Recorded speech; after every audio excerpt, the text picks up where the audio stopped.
So, welcome to Jumbo IS and welcome to our lecture series called Daily MCQ Practice. In this lecture series, we cover a particular day's current affairs through a set of 4 to 5 MCQs.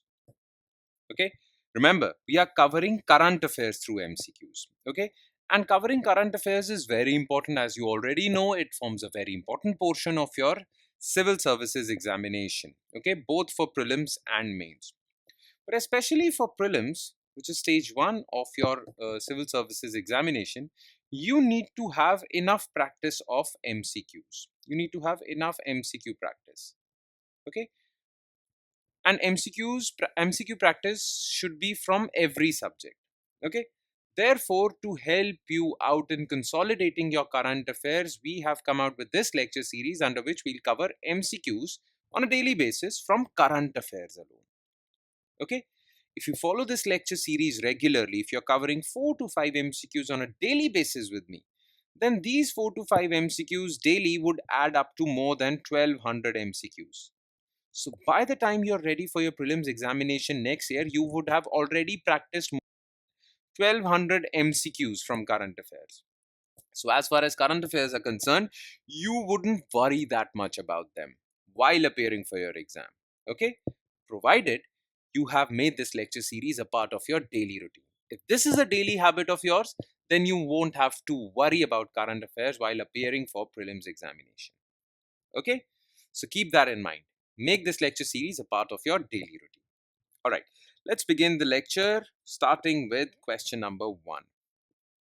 Consider the following statements regarding Armed Forces Special Powers Act. It is a law that gives immunity to armed forces personnel for certain actions in a disturbed area. Only the union government has the power to declare a particular area as disturbed area. The disturbed area notification is only applicable for 6 months. Okay, how many of the above statements are correct? Now look, Armed Forces Special Powers Act was enacted in 1958 to curb the worsening of law and order situation in Northeast India. But after that, this act was applied in J&K also. Okay, but initially it was there. It was enacted to target the worsening law and order situation in Northeast India. Okay, now what happens in this act? Now, under this act, especially under Section 3 of this act, the government would declare a particular district, a particular locality, a particular subdivision as disturbed area. Okay, and as soon as a particular area is declared as a disturbed area, then AFSPA would be enforced in that area. When AFSPA is enforced in that area, then it gives some special powers to armed forces personnel. They can shoot anyone, even causing death to anyone, if they feel that this would actually help the law and order situation. They can prevent riots by shooting, they can search without warrant, they can raid homes without warrants, and they won't fear, or they don't have to fear prosecutions because of their actions. Okay, so it gives some special extra, and some people call it draconian powers, but these special powers are given because the situation that has arisen is special. Because a special situation has arisen, that is why to tackle special situations you need special laws. So it is for that. So first part is correct. Now, who can declare a particular area to be a disturbed area? So it can be either union government, especially Ministry of Home Affairs, okay, governor of a state, or the administrator of a UT. Okay, they have the power to declare a particular area as disturbed area. So union government shares this power concurrently with state governments or governors. Okay, so this part is false. Only union government, no. The disturbed area notification is valid only for 6 months, and if government wants to extend AFSPA in that area beyond 6 months, then government has to re-notify disturbed area notification. Okay, but one disturbed area notification is valid for 6 months. This part is correct. Only two statements. Answer is B. Question number 2. Which of the following statements is are correct regarding Birsa Munda? His birth anniversary is celebrated as Janajatiya Gaurav Divas since India's independence. He started his own religion to counter religious conversion activities of European missionaries. The Munda Ulgulan occurred during 1899-1900. He only rebelled against Europeans and was supportive of other Indians operating there. Select the correct option from below. Now look, Birsa Munda, also known as Bhagwan Birsa Munda, was the leader of one of the biggest tribal revolts that occurred in our country called the Munda Rebellion or the Munda Ulgulan. Okay, this Munda Ulgulan happened between 1899 to 100, and the leader of this Munda rebellion was Birsa Munda. Okay, Mundas are a tribal community. Okay, now the reason for their rebellion was that they were not happy with uh, British activities, colonial activities in their area. Because of Britishers entering their area, land policies changed in that area. They had traditional land rights, but land was snatched away from them. Then various money lenders and zamindars entered their area, okay, which they were not used to. Plus, many Christian missionaries were converting people from their tribal community to Christianity, which some of them did not like. Okay, so to rebel against the colonial rule in their on their land and to establish a Munda Raj by expelling the British and the outsiders like moneylenders, zamindars, which were Indians. And Mundas used to call these outsiders Dikus. So to expel Dikus and the Europeans out of their land, they started Munda Ulgula, and Birsa Munda was the leader of this rebellion. Okay. Now his birth anniversary, which is 15th November, is celebrated as Janajatiya Gaurav Divas, which means Day of Pride for tribes in our country. Okay, and uh, basically this celebration is been there since 2021. So from 2021 onwards, not since India's independence, from 2021 onwards, Birsa Munda's birth anniversary is celebrated as Janjatiya Gaurav Divas. So this part is false because it is not since independence, since 2021. Now, to prevent people from joining the Christian faith or to actually prevent people from participating in the religious conversion activities of these missionaries, he started his own religion called Birsait, which many Munda tribals and Oraon tribals of Jharkhand followed. Okay, so Birsa Munda, Munda tribe is from Jharkhand, current Jharkhand. Okay, so this part is correct. Munda Ulgula occurred during 1899 900, 1900. Yes.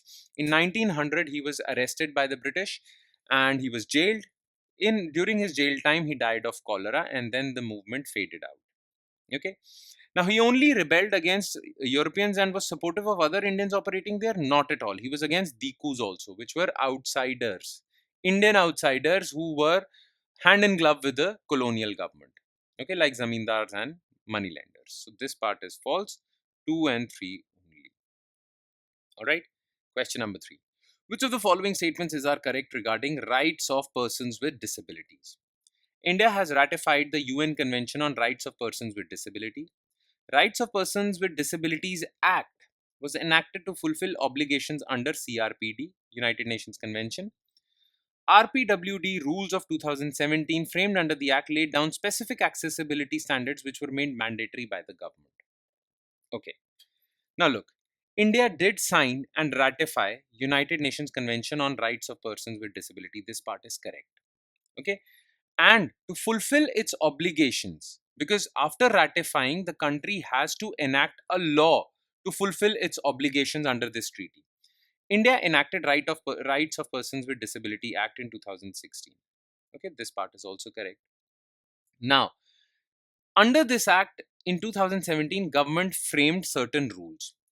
In those rules, government mentioned or recommended certain standards that public buildings and public spaces should maintain. Okay, basically government gave some recommendations that how should you design public spaces so that they are accessible to people with disability. For example, if there is a multi-floor building, it has 4 floors, then people on wheelchairs cannot climb stairs, so there should be ramps or lifts available for them. All right, so these were the standards. But the thing is, these rules do not make these standards mandatory. They make them only recommendatory.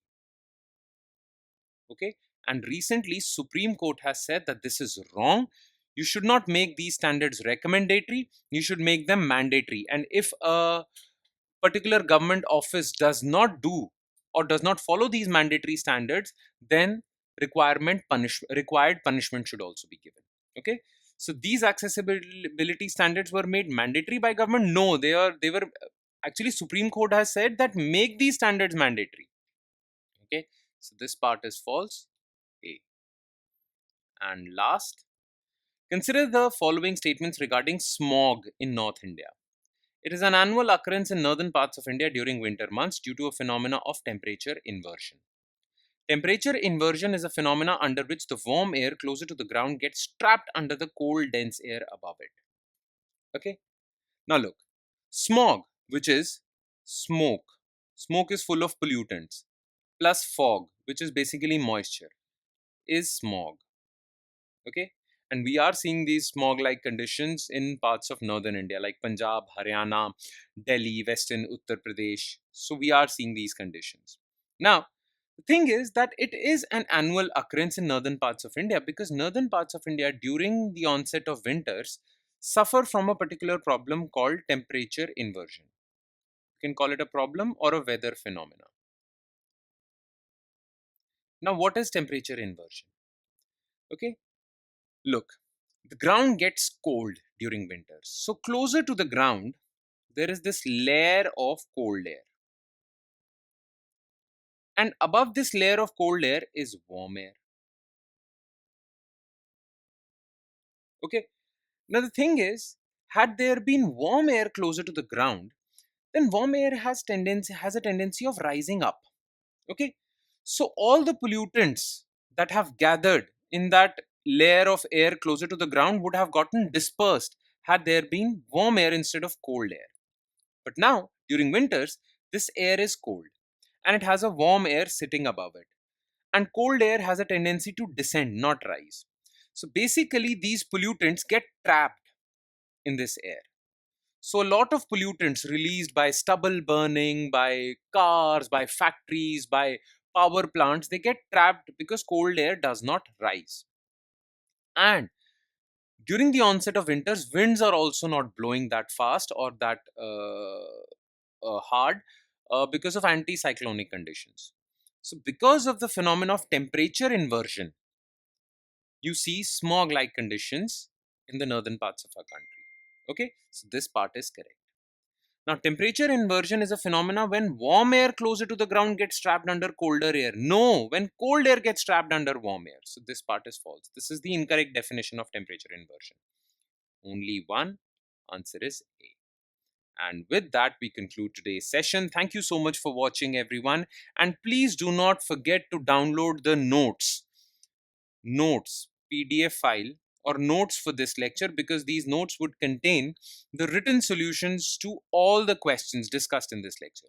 So go through those written solutions as well, because that is a good way of remembering them or etching them in your memory for longer periods of time. Okay. Now you can download these notes or PDF file from our Telegram channel. And the link to our Telegram channel is provided in the comment section below. You just have to click on that link. It will take you to our Telegram channel, and from there you can download the PDF or notes for not just this lecture, but all the other lectures featuring on our YouTube channel. All right. On that note, I'll sign off. Thank you so much, everyone.